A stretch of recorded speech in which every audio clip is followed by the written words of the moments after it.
Having reviewed your testimony, your request for budget, the discussion of post-conflict needs in Gaza, what you're requesting there, and specifically your statement in your written testimony about a two-state solution is the best way to ensure Israel's future as a Jewish and democratic state living in peace alongside a viable, sovereign, and democratic Palestinian state as part of your testimony.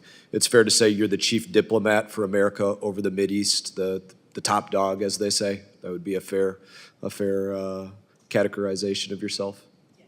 Yes, ma'am. And turn your microphone on so everybody yes. can hear you. Very good. So my first question, I've asked this of others before, have you objectively assessed your pursuit of a Palestinian state? So, Congressman, when have I objectively assessed it, meaning are the conditions there right now? They're not right there. Did you They're not objectively, do you just decide, hey, I think there should be a Palestinian state?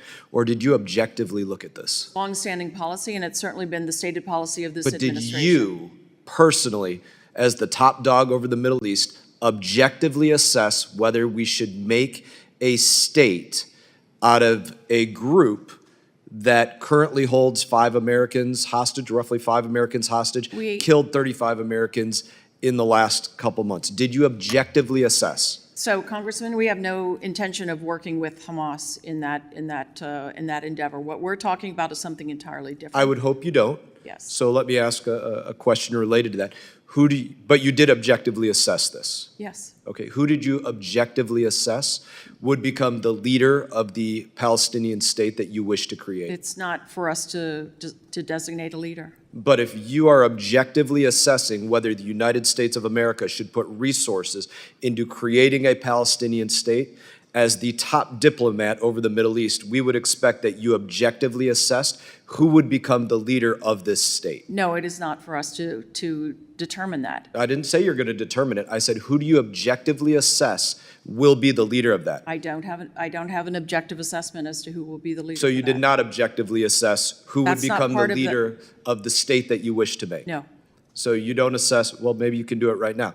Would you assess that Hamas would be the leader of that state? Absolutely not. Palestinian Islamic Jihad? Absolutely not. Fatah? Fatah is not the leader of anything right now. I'm asking you if you assess. Fatah is an organization. It's a political organization. Al-Aqsa Martyrs Brigade? No, absolutely. Lions Den? Any of the FTOs, any of the organizations that we have designated as foreign terrorist organizations are exactly that. That is not what we're talking about. But certainly, as you being our top diplomat in the area, you should be able to understand that we should have every expectation that if you're pursuing creating a Palestinian state, that you would have objectively assessed who you think would be the leader of that. Now, let me ask you something else. Do you objectively assess that if they were made a state today, that they would have to be labeled a state sponsor of terror? Who is the they in that question? A Palestinian state. Were a Palestinian state created prior to October 7, would it be a state sponsor of terror today? It's a theoretical question I can't answer. Would you label them a state sponsor of terror today? A theoretical question. Now you're just acting Especially like people do in past. D.C. Would you label them a state sponsor? Do they meet the requirements? Well, their government is Hamas. No, if you're talking about Hamas, I've already answered that question. But that is their government.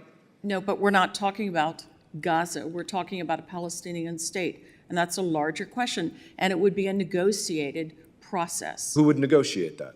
The U.S. would offer its good offices to negotiate between the parties. So we would negotiate it, but it's not up to us to think about who would be the leader of that Palestinian state? You should not objectively assess that? We have never in the past designated leaders in the guise of such negotiations. Okay, so I don't think what you're saying exactly adds up here, that you wouldn't assess who would be the leader of this Palestinian state. For the Palestinians to determine. But the Palestinians determined this in the past, and they determined Hamas would be their leadership. Polling after polling shows they would choose Hamas as their leadership. The PLO is the recognized representative of the Palestinian people. Hamas is an FTO and lies outside of the PLO. You think the PLO is recognized as the leadership by the Palestinian people?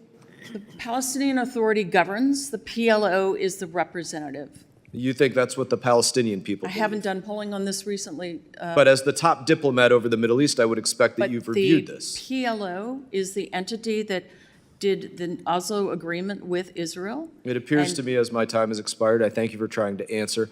You have not objectively assessed whether it is wise for America to pursue making a state out of Palestinians, and I suggest you do as the top diplomat over the Middle East. Hey everyone, thank you for watching this video. If you enjoyed the video, please click like and subscribe. I will be back on YouTube with more exclusive content, so stay tuned.